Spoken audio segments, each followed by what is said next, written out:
नमस्कार मंडळी, आजच्या गोष्टीचं नाव आहे अहो आता तुम्ही फ्री बर्ड.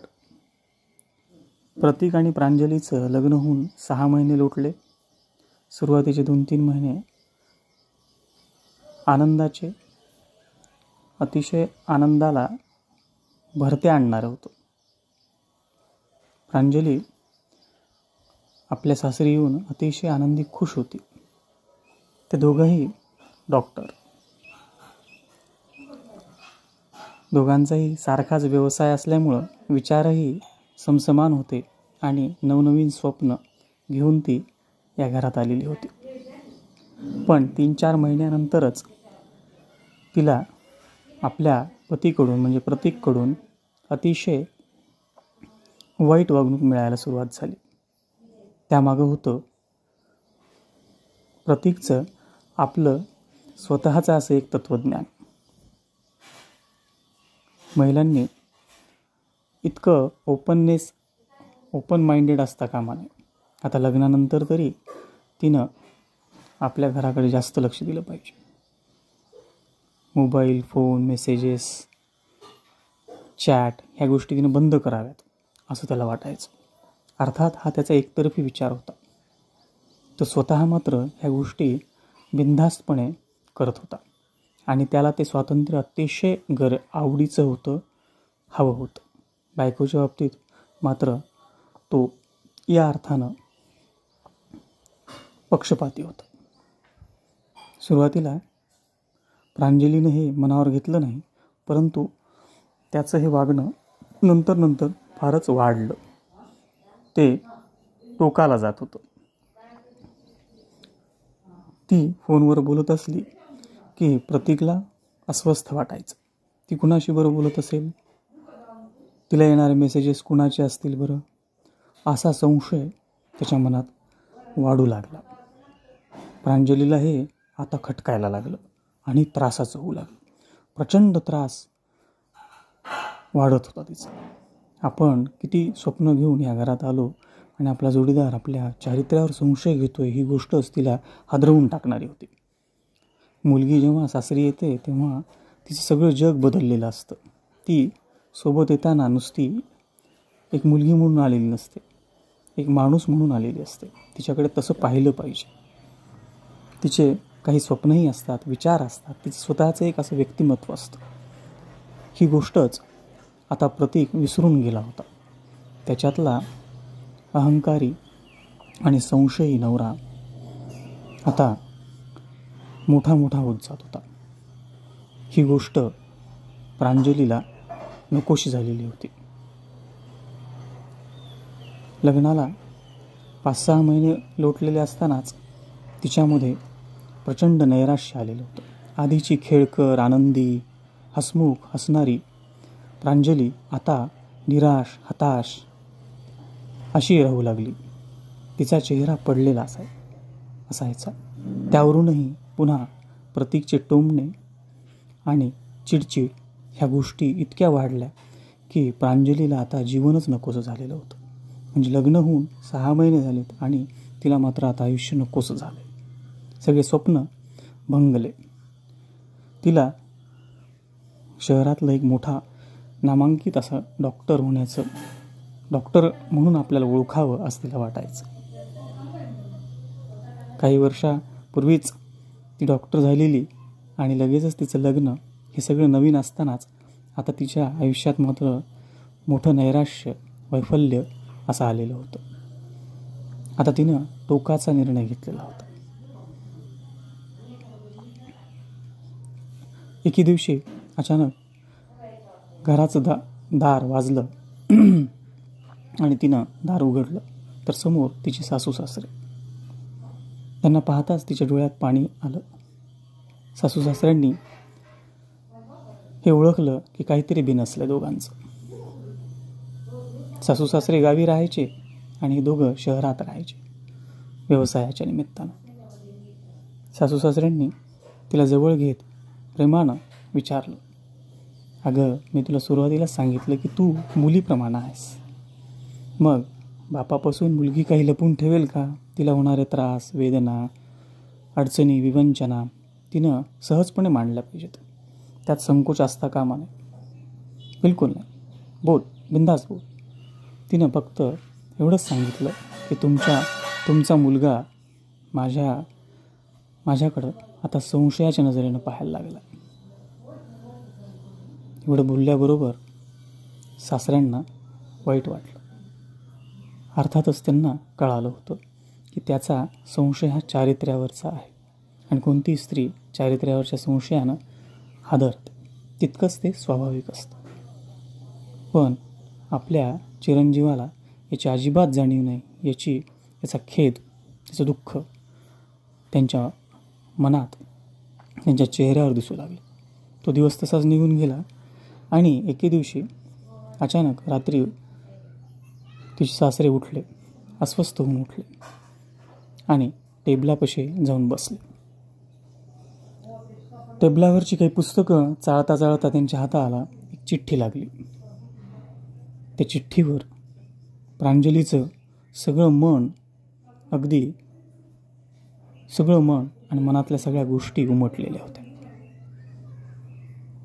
त्यातले प्रत्येक शब्द न शब्द, वाक्य न वाक्य ते अतिशय मनातून वाचत होते आणि तिच्या मनात दाटलेलं काहूर, चिंता, तणाव, प्रश्न, अडचणी ह्या सगळ्या गोष्टी आणि तिला वाटणारी घरातल्या प्रत्येक सदस्याची काळजी, असं शब्दातून ते सगळं उमटलेलं होतं. तशी प्रांजली अतिशय संवेदनशील, कवी मनाची. दोघांचं लग्न ठरलं होतं त्या दिवशी पाहण्याच्या कार्यक्रमामध्ये प्रांजलीनं सहजच सासर कसं असतं यावर एक कविता म्हणून दाखवली होती सासरी जाण्याआधीच. तेव्हा ती कविता सासऱ्यांनी फरमाईश केल्यामुळे तिने ऐकवली होती. तेव्हा त्यांना सासऱ्यांना आणि सासरच्या मंडळींना तिचं कवी मन नक्कीच समजलेलं होतं आणि त्यामुळंच त्यांना सर्वांनाच प्रांजली भावली होती. हीच ती प्रांजली जी अशी नवस्वप्न घेऊन सासरी आलेली होती, पण आपल्या मुलाच्या करंटेपणामुळं ती आज अतिशय नकारात्मक दिशेनं चालली, अंधाराच्या गर्तेत चालली. हे सासऱ्यांना कटाक्षानं जाणवलं. त्यांना ते पटलं नाही. पत्र वाचता वाचता त्यांच्या डोळ्यातून गळगळ अश्रू यायला लागले, कारण तिच्या भावना सरळ थेट हृदयाचा ठाव घेत होते, हृदयाचा वेध घेत होते. एक स्त्री म्हणून आतून तिला वाटणाऱ्या गोष्टी, तिचे स्वप्न, तिचे विचार, तिचे मन आणि तिनं जोडीदाराला दिलेलं सर्वस्व ह्या गोष्टी असूनही प्रतीकला त्याची जाणीव नाही. केवळ तो आपले विचार, प्रतिष्ठा ह्या गोष्टींचा विचार करत होता आणि सगळ्यात महत्त्वाचा त्याच्या डोळ्यावर असलेला संशयाचा चष्मा. हे सगळं पत्राच्या शेवटी प्रांजलीनं लिहिलं होतं. अहो, आता सगळं झालं, आता सगळं संपलंय, आता मी निघून जाईल, मी ठरवलंय, मला थांबवू नका, पण एक करा, मला आता मी जाईन तेव्हा मला एकदा शेवटचं आलिंगन मात्र नक्कीच द्या, त्याशिवाय मला अग्निडाग देऊ नका बरं. पत्रात होतं. सासऱ्यांच्या डोळ्यात अश्रू येत होते. हे काय मुलगी, ही काय विचार करते. रात्रीचे 3 वाजलेले होते. सासरे पत्र वाचत होते. आता तुम्हाला कुठलीच काळजी करायची गरज नाही, मी निघून जाईल आणि तुमचे सगळे प्रश्न सुटतील. अहो, आता तुम्ही फ्री बर्ड आहात. दुसरं लग्न करा आणि सुखानं नांदा. तुमची लाडकी आणि कंसात होतं म्हणू की नाही माहीत नाही, पण मिस यू, तुमची प्राजू. शेवटचे शब्द, ओळी वाचताना सासऱ्यांना पुरतं हादरायला झालं. आपण किती विचार केला होता, आपल्याला नातू होईल, पुढं आपलं घर आणखीन गोकुळासारखं होईल, आनंद पसरेल. आणि आपल्या घरातली लक्ष्मी मात्र स्वतःला संपवायला निघाली. हे काय चाललं आहे? आणि आपल्याला इतकं टोकाचं होत चाललं आहे तरी आपल्याला काहीही माहिती नाही. सासऱ्यांनी दुसऱ्याच दिवशी प्रतीकला समोर बोलवलं आणि त्याची कानउघाडणी केली. अरे, मी तुझ्या आईशी कधी असा वागलो का? आणि हे कुठून शिकलास तू? आपण एवढं शिक्षण घेतलं, डॉक्टर झाला आहेस, दोघेही डॉक्टर आहात, आमच्यापेक्षा 4 पुस्तकं नक्कीच वाचली आहात, जगही पाहिलं असेल असं वाटत होतं. पण तुम्ही जग पाहणारे लोक एकमेकांकडे नीटपणे पाहता का? नीटपणे बोलता तरी का? एकमेकांना समजून तरी घेता का? त्यापेक्षा आम्ही बरे, आमची पिढी बरी. काय झालं बाबा तुम्ही एवढं वैतागायला? काय झालं म्हणून काय सांगतोस? आपल्या पत्नीच्या चारित्र्यावर संशय घेतोस. किती जुनाट विचारांचा आहेस रे तू. मला वाटलं होतं तू आधुनिक विचार करत असशील, काहीतरी नवे स्वप्न, नवे ध्येय घेऊन पुढे चालत असशील. डॉक्टर झाला म्हणजे सगळं संपलं का? समाजालाही काही आपलं देणं लागतं. वेगळे स्वप्न, वेगळे उद्देश, नवे प्रोजेक्ट घेऊन दोघांनी मिळून काहीतरी साकारलं तर ह्या अशा खुरचड गोष्टींकडं आणि चुकीच्या गोष्टींकडे लक्षच जाणार नाही. तिला कुणाचे मेसेज येतात, ती कुणाला टेक्स्टिंग करते, ती काय चॅट करते, याकडे इतकं बारकाईनं पाहतोयस. तिनं तुझ्याकडे पाहायला सुरुवात केली तर तुला बरं वाटेल का? जरा थोडा विचार कर. अशा अनेक गोष्टी त्यांनी प्रतीकला सांगितलं. मी तुला समजावून अजिबात सांगणार नाही, पण मी विश्वास ठेवीन तुझ्यातल्या चांगुलपणाकडं. तुझ्यात चांगुलपणा आहे, त्यामुळं मी हे सगळं बोलतो आहे. तो चांगुलपणा मला फक्त त्याला एकदा पॉलिश करायचं आहे. त्याला पॉलिश केलं की मला विश्वास आहे की तुझ्यातला माझा प्रतीक पुन्हा जागा होईल आणि तो डोळ्यावरचा संशयाचा चष्मा दूर फेकून दे. बाबांचे सगळे शब्द प्रतीकच्या मनावर खोलवर रुजले. 8 दिवस झाले प्रतीक आणि प्रांजली एकमेकांना बोलत नव्हते. त्यात समज, गैरसमज, तू बाबांना हे सगळं का सांगितलंस, घरच्यांना का सांगितलंस, वगैरे वगैरे अनेक गोष्टी.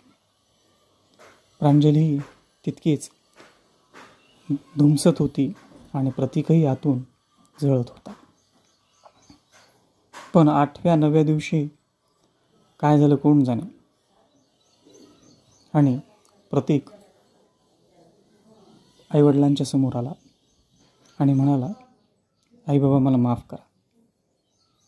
आणि त्यानं एक मेणबत्ती हातात घेतली, जळती मेणबत्ती. तिच्या ज्योतीनं त्यानं प्रांजलीनं लिहिलेली ती चिठ्ठी प्रांजलीच्या समोर जाळून टाकली. बस आता पुरे. सगळ्यांनाच सगळं लक्षात आलेलं होतं. प्रतीकनं आता हे सगळं सोडून द्यायचं ठरवलेलं होतं, अगदी मनापासून.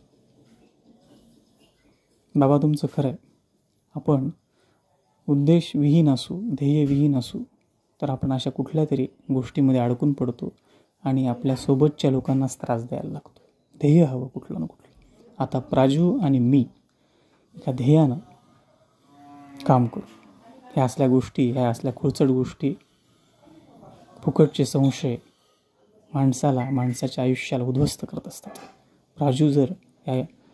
प्राजूनं जर टोकाचं पाऊल उचललं असतं तर तिनं आत्महत्या केली असती तर काय झालं असतं माझं? पदोपदी माझी काळजी घेणारी, माझ्या प्रत्येक